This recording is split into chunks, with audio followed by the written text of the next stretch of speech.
6 heures précises, mesdames et messieurs, bienvenue dans ce petit matin du 3 septembre de 1998. Si vous venez tout juste d'ouvrir l'œil, vous comprendrez dès à présent que toute notre attention se tourne vers les maritimes ce matin, au large de Halifax. Bonjour. Et Jacques, Bonjour. que s'est-il passé exactement? Alors écoutez, c'est un avion de Swissair qui avait quitté l'aéroport Kennedy à New York en milieu de soirée hier, 20h18 pour être plus précis. Et au large des maritimes, le pilote qui a décelé de la fumée à bord de la cabine de pilotage. Alors, il a décidé de tenter un atterrissage d'urgence à Halifax et il ne s'est jamais rendu. S'est abîmé en mer à 8 km des côtes. Alors, il y avait 229 personnes à bord, passagers et membres d'équipage. Alors, pour l'instant, on est à peu près convaincus qu'il n'y a pas de survivants. Alors, on aura tous les détails là-dessus un petit peu plus tard. Il y a des gens qui sont déjà sur place pour nous là-bas? Oui, Jean-François Guérin là-bas déjà. Parfait, Jacques. Eh bien, c'était le lancement hier d'un tout nouvel album, tout chaud, tout neuf, de Ginette Renault, Pénélope. Son premier en 20 ans, anglophone. Ça s'appelle Love is All. Elle a décidé qu'elle aussi, elle pourrait maintenant consacrer sa vie à la chanson. Elle qui a passé sa vie à aimer des hommes et à élever ses enfants. Elle a décidé qu'elle s'accordait un peu de temps. Elle était heureuse hier au lancement. Elle s'est gâtée. Bah oui, elle s'est gâtée, puis elle nous a gâtés aussi encore une C'est fois. parfait, Pénélope. Beaucoup de nouvelles ce matin dans le monde du sport. On commence avec l'international de tennis. Oui, aux États-Unis, hier, Sébastien Larreau a perdu en 2 manches en double. Et il jouera aujourd'hui son match en simple, un match attendu. Les expos, ben, je vous en reparle plus tard, hein, il n'y a pas rien de spécial là. Mais Maguire et Sosa ont frappé la longue balle, les deux, donc on vous en parle un peu plus tard. Parfait, Dani. À plus tard. 6h02. Bonjour, Nathalie. Bonjour, Nathalie. Bonjour, Guy. Ah, mais il fait pas un petit papier sur le bord de l'oreille. J'ai Oui, peut-être que vous m'envoyez un j'essaie de vous message. entendre un petit peu mieux, mais là, ça va bien. J'ai l'impression que vous concoctez une journée identique à celle d'hier. Pas mal identique à celle d'hier. C'est drôle parce que le ciel est dégagé présentement sur Montréal. On voit pas le soleil encore parce qu'il va se lever à 6h18. Mais c'est un peu comme hier. Ça commence ensoleillé. Les nuages en viennent de plus en plus nombreux. Et ensuite, des averses. Sensiblement le même type de journée qu'hier. C'est un peu différent pour les autres régions. J'en parlerai en détail tout à l'heure. Mais on aura de tout aujourd'hui. Un petit peu de soleil, beaucoup de nuages et des averses. Merci bien, Nathalie. À plus tard. Aujourd'hui, justement, on va se renseigner sur les journées carrière et profession où il y a enfin un mariage entre les gens de l'industrie et les étudiants pour ouvrir des portes vers l'emploi. Il y a également Sylvie Bernier qui va nous parler de taekwondo aujourd'hui. Nicole Bordelot va nous parler de la mode selon Saint-Pierre. Pas Saint-Pierre, Marie Saint-Pierre. Ah, bon. Il y a aussi M. Jean-Pierre Rochon, qui est psychologue, qui va lui parler, lui, de cyberdépendance. 1 heure d'Internet coupe le réseau social et provoque de la dépression. Tout ça pour vous au cours de l'émission d'aujourd'hui.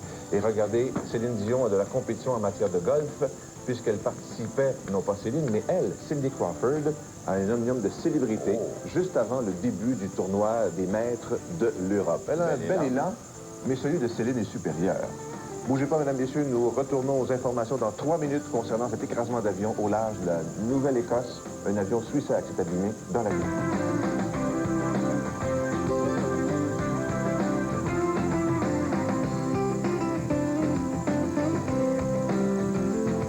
8 minutes dans une trentaine de secondes. Voici la combinaison gagnante du Loto 649, tirage effectué hier, 15, 23, 28, 39, 45, 48, complémentaire 2. Il n'y a pas de gagnant, c'est donc dire que samedi, probablement que le gros lot sera de l'ordre de 5 millions de dollars.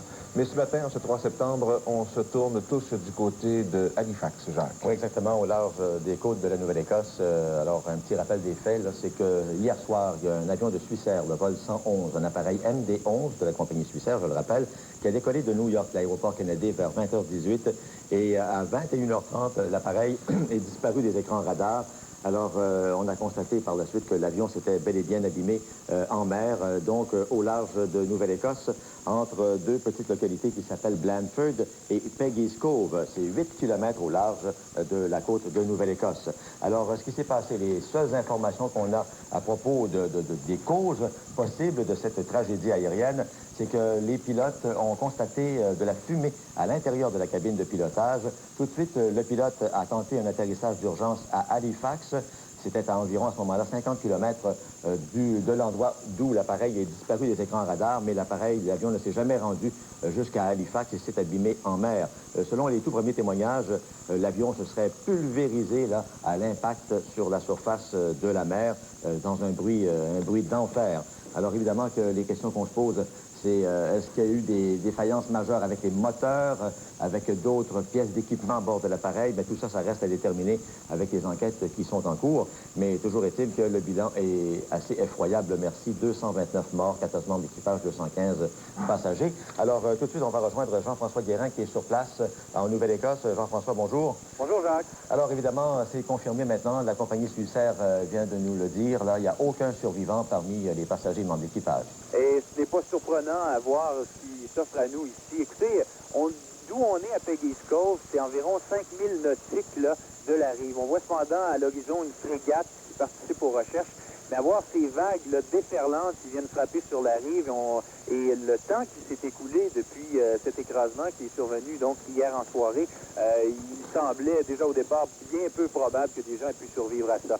Vous parliez tout à l'heure d'un choc brutal lors de l'écrasement, Jacques. Effectivement, les témoignages des gens des villages avoisinants sont assez incroyables. Les gens parlent véritablement là, d'une secousse qui a presque eu l'air d'un tremblement de terre, même si ça se passait à 5000 nautiques de la rive.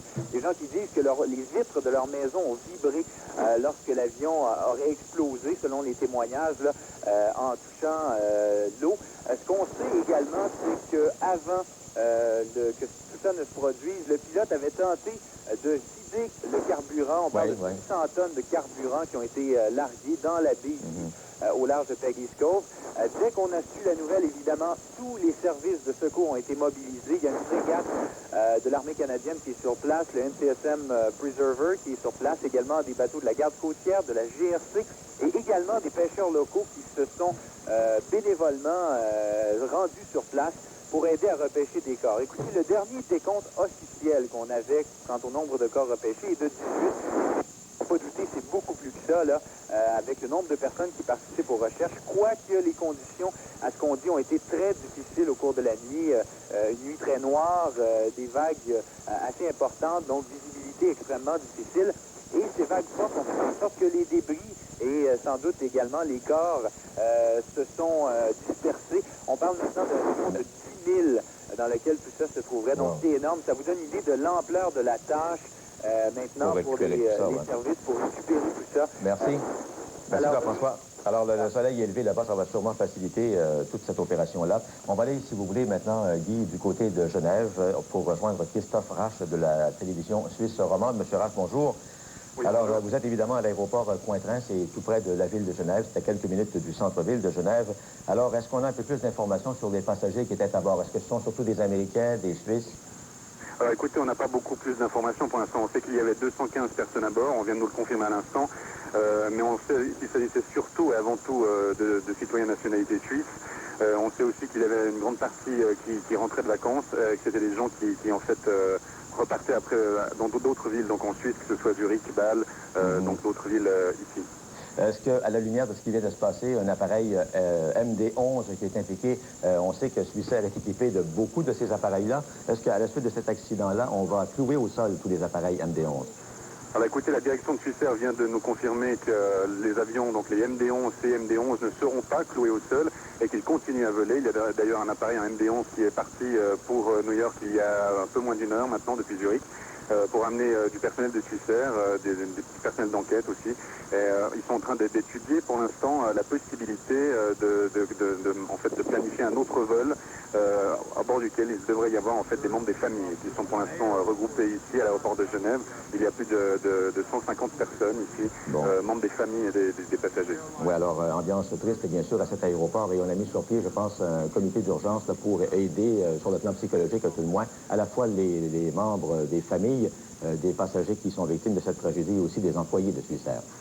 Bien sûr, il y a toute une cellule de crise qui s'appelle ici en Suisse le CRIC. C'est une cellule de recherche d'informations en cas de catastrophe qui s'occupe d'abord d'essayer de joindre en fait les membres des familles. Et ensuite de ça, cette cellule en fait recueille les membres des familles. Et il y a tout un suivi psychologique qui est bien sûr fait. Il y a des psychologues, il y a des prêtres, des pasteurs et puis aussi des rabbins qui sont donc là pour prendre les gens en charge. Merci M. Rache, au revoir.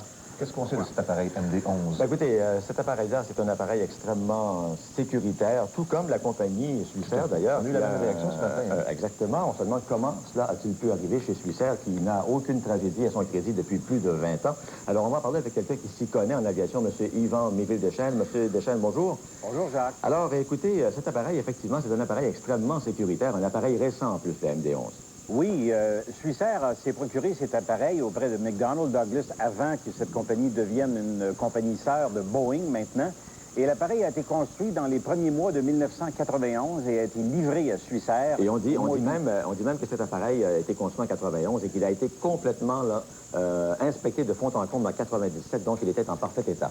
Oui, bien régulièrement, on doit faire des vérifications importantes et de très grande envergure sur ces avions. Et Swissair à Genève a des hangars d'entretien pour leurs avions et dû à leur expertise, ils travaillent également pour d'autres compagnies qui déplacent leurs appareils-là pour les faire inspecter avec la qualité Swissair. À la lumière de ce qu'on a su comme information jusqu'à maintenant, est-ce que vous êtes en mesure de dire un petit peu ce qui a pu se passer?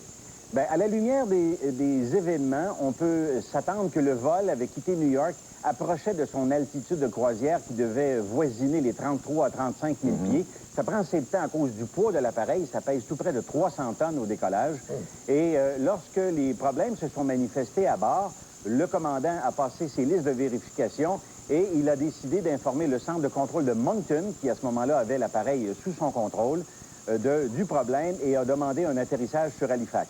Or, pour exécuter une descente d'urgence, il y a possibilité avec cet appareil et les jets modernes de faire une descente aux alentours de 10 à 15 000 pieds à la minute. Alors, ça peut se faire très rapidement.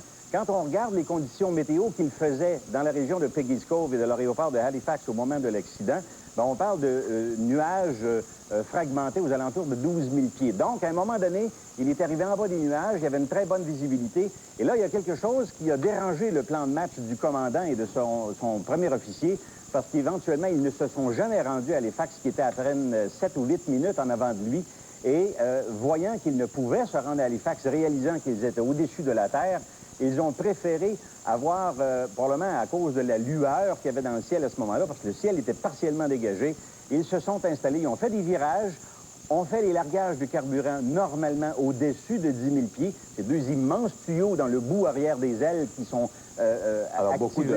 beaucoup de questions encore sans réponse, M. Méville-Deschênes. On doit interrompre cette conversation, malheureusement, pour l'instant. On s'en parlera plus tard avec d'autres détails, bien sûr. Merci. À plus tard. Alors donc, New York, Genève, 229 personnes à bord. On vient de confirmer qu'il n'y aurait pas de survivants. Pas de survivants. Merci infiniment. S'il y a d'autres détails, Jacques, vous nous dites en aucun moment.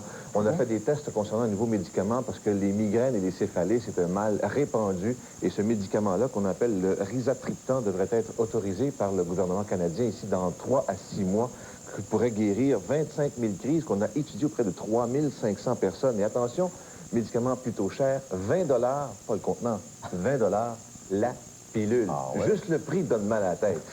6h17 à l'antenne de Salut Bonjour. Côté météo, pas de changement par rapport à hier, Nathalie. Bien, c'est une journée un petit peu trompeuse. C'est un peu étrange parce que ce matin, bien des gens vont se lever sous le soleil, vont croire qu'une belle journée commence. Mais finalement, un peu comme hier, il y aura un ennuagement, il y aura des averses ensuite. Alors, c'est une journée qui commence peut-être bien, mais qui va mal se terminer. On regarde ça en détail parce que ça varie quand même d'une région à l'autre. Alors, si on regarde pour le sud-ouest et le centre de la province, c'est vraiment la même situation.